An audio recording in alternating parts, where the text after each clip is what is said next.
concernant la gestion du circuit par la société DS Event, donc qui est en charge de cette délégation depuis 2015. Pour rappel, le délégataire a charge de l'organisation de 4 compétitions sportives, notamment le Grand Prix de la ville d'Albi, ainsi que des journées de portes ouvertes et autres accueils. L'arrêté ministériel du 27 septembre 2019 a renouvelé l'homologation du circuit pour les kartings et les automobiles en excluant l'activité motocycliste dans l'arrêté d'homologation. L'obligation pour l'exploitant de construire, donc a donné pour l'exploitant l'obligation de construire un écran anti-bruit d'une longueur de 180 mètres et de 4 mètres de haut en face le quartier des Maranes et l'obligation pour l'exploitant de réaliser dans un délai de 12 mois une étude de conception de réalisation de dispositifs adaptés servant de bouclier acoustique. L'arrêté du 27 septembre a mis fin à l'autorisation donnée au circuit d'exercer des activités motocyclistes, notamment avec des travaux importants pour obtenir une nouvelle homologation. Réciproquement, un avenant portant sur la réalisation de travaux susmentionnés a été formulé par la ville d'Albi. Un appel d'offres a été lancé qui s'est révélé infructueux. Donc, les nouvelles dispositions de l'arrêté d'homologation ont fortement réduit les activités du circuit, notamment les activités d'intérêt général, qu'il doit faire et qu'on doit lui demander de faire.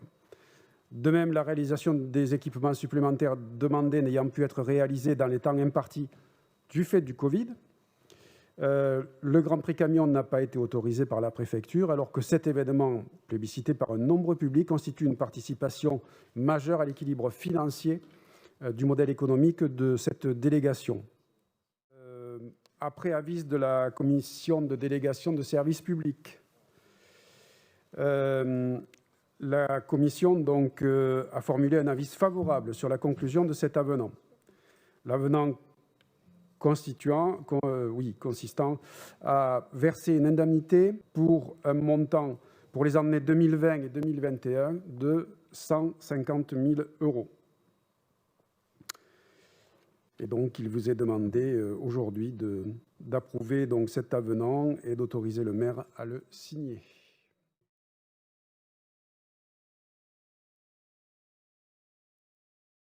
Comme vous venez de l'expliquer, le problème majeur qui nous mène à cette délibération est celui de l'homologation du circuit, l'arrêté du 27 septembre 2019, ainsi que des décisions de la préfecture, notamment celle d'interdire le Grand Prix Camion.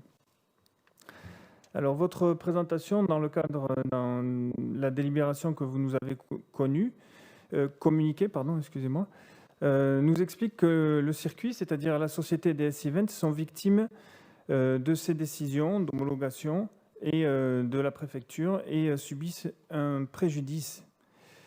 Vous dites qu'il s'agit d'un bouleversement momentané des conditions d'exploitation. Alors, qu'est-ce qui nous concerne ici à la mairie d'Albi dans le cadre de cette DSP? Ce sont les manifestations constituant les missions de service public du délégataire. Son activité de société industrielle ou économique de la société DS Events ne nous concerne pas. C'est pour cette raison, c'est-à-dire la question des manifestations constituant les missions de service public, c'est pour cette raison que le délégataire doit nous fournir tous les ans, dans son rapport d'activité, les comptes séparés des manifestations sportives qui constituent ces missions de service public. Vous approuvez, Monsieur Boite, mais cela n'a jamais été réalisé. C'est l'article 1 et 3 de la DSP. Ça n'a jamais été fait. Je l'ai fait remarquer à tous les conseils municipaux du mois de juin-juillet depuis 2015. Alors, qui organise les manifestations constituant les missions de service public? Eh bien, ce sont 2 associations, c'est aussi dit dans la DSP, l'ASA et le Motoclub. DS Events, la société DS Events assure la gestion technique et la mise à disposition des lieux. Et bien sûr, c'est aussi dit dans la DSP, ils bénéficient de l'intégralité de leurs recettes, ce qui est bien plus que curieux. Donc s'il y a un préjudice en raison de cette homologation, c'est bien l'ASA et le motoclub qui le subissent. D'ailleurs, le dépôt des demandes pour le Superbike, donc la compétition moto, sont faites par le motoclub. Le dépôt des demandes pour les compétitions de camions ou de voitures sont faites par l'ASA. L'interdiction du Grand Prix camion par la préfecture au mois de septembre dernier a été adressée à l'ASA. Et je vous rappelle que le président de l'ASA, c'est M. Siergue, qui est aussi président de la société DS Events, qui bénéficie de l'intégralité des recettes des associations.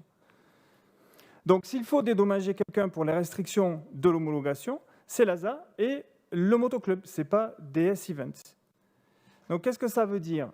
Ça veut dire que dans cette délibération, vous confondez deux personnes morales et deux comptabilités qui devraient être séparées, c'est dit dans la DSP. Mais comme le fait le président de DS Events, eh bien, on ne nous fournit pas de comptabilité différente pour ces manifestations d'intérêt public. Ça pose véritablement problème, ça fait des années que je vous le signale. Donc les victimes de l'homologation, ce sont l'ASA et le motoclub. Et donc c'est à elles de se retourner contre DS Events et de demander des aides financières. Or, dans le budget 2021 que vous nous avez communiqué, ces associations bénéficient de la même subvention que toutes les autres années, c'est-à-dire 5 000 €, qu'on retrouve transformés par hasard en 10 000 € ou 15 000 € dans le compte administratif. Ça s'est produit à plusieurs occasions ces dernières années. Alors pourquoi ces associations sont victimes d'un préjudice en raison de l'homologation ? Eh bien parce que la société DS Events, délégataire, n'a pas rempli ses obligations de délégataire. Les obligations dans le cadre de l'arrêté ministériel pour l'homologation du circuit du 27 septembre dernier, du 27 septembre 2019, imposent deux choses importantes. La construction d'un mur anti-bruit, vous en avez parlé, Monsieur Boite. On sait qu'il faut construire ce mur depuis le 27 septembre 2019. On s'en doutait déjà depuis la visite de la Commission nationale des circuits de vitesse au mois de janvier 2019. Le confinement n'est pas une excuse. Le confinement a eu lieu entre le 11 mars et le 11 mai, pendant 2 mois. Les entreprises de bâtiments ont tout de suite repris leur travail. Les bureaux d'études n'ont pas cessé leur activité. Les travaux pour la construction de ce mur ont débuté le 30 novembre 2020, il y a 2 semaines, sans autorisation de travaux ni affichage.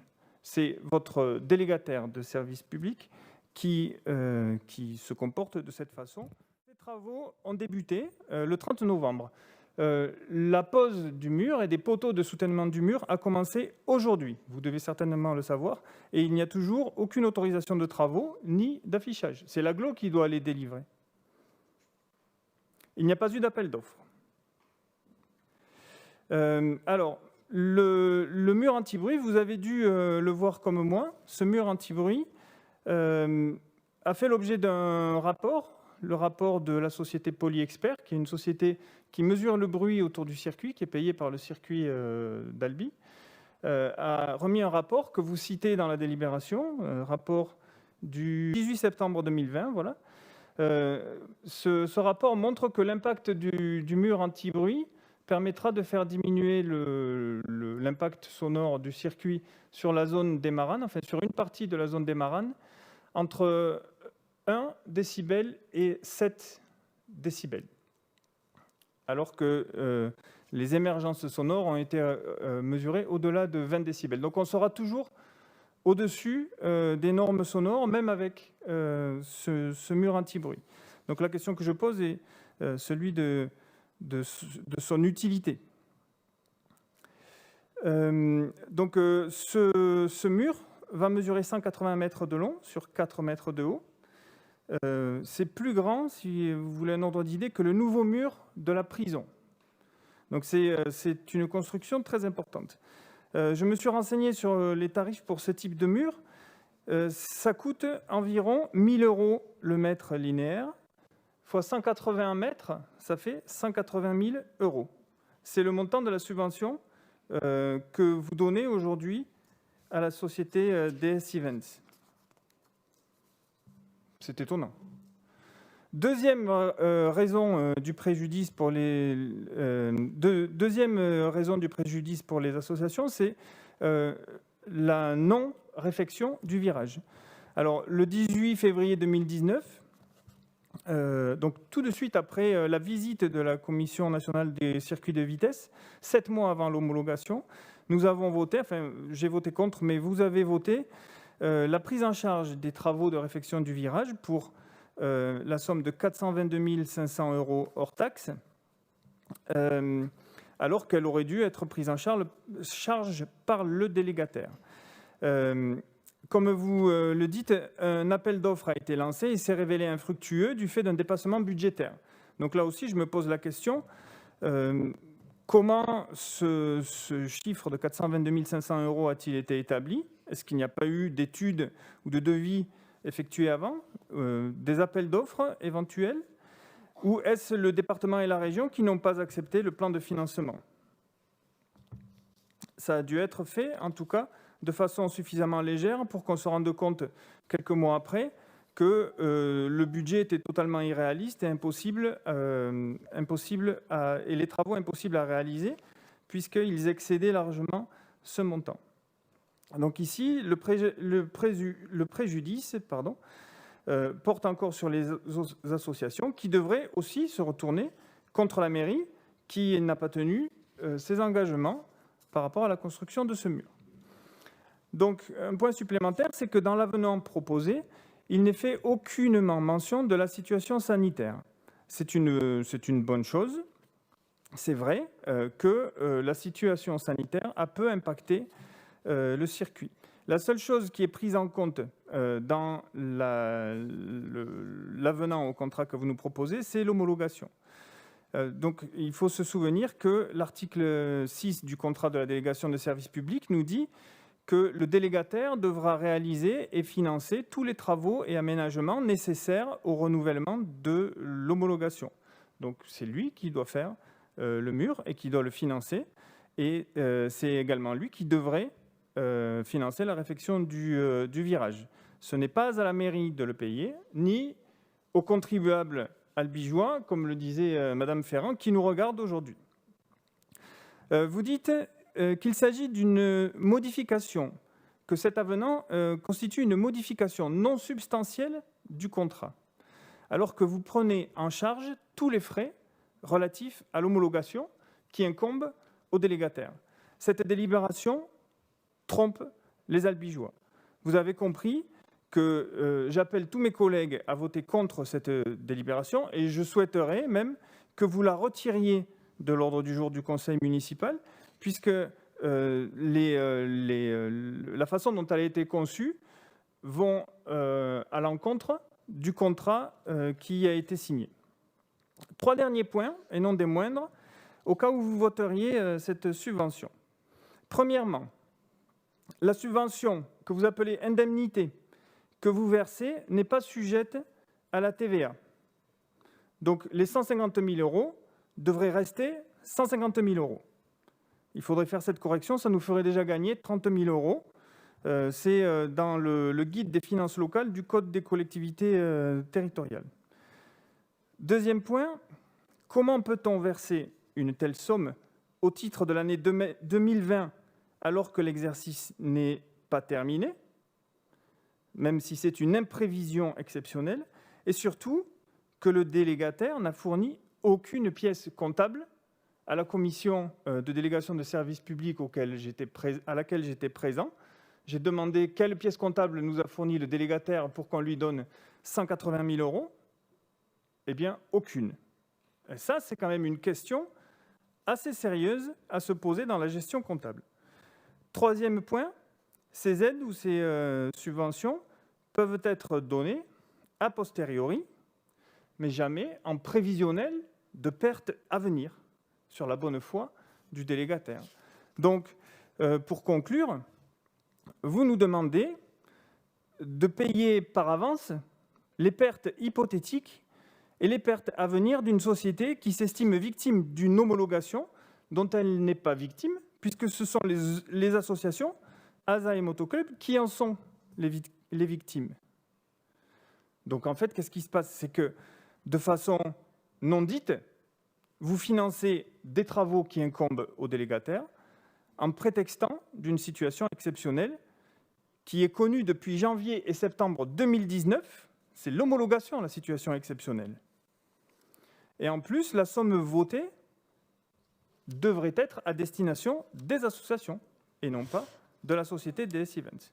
Donc voilà, je souhaite que cette délibération soit retirée de l'ordre du jour. Et si elle ne l'est pas, mesdames et messieurs les conseillers municipaux, de l'opposition et de la majorité, je vous sollicite pour que vous votiez contre une délibération qui contienne des inexactitudes, des approximations, des infidélités au contrat de la DSP.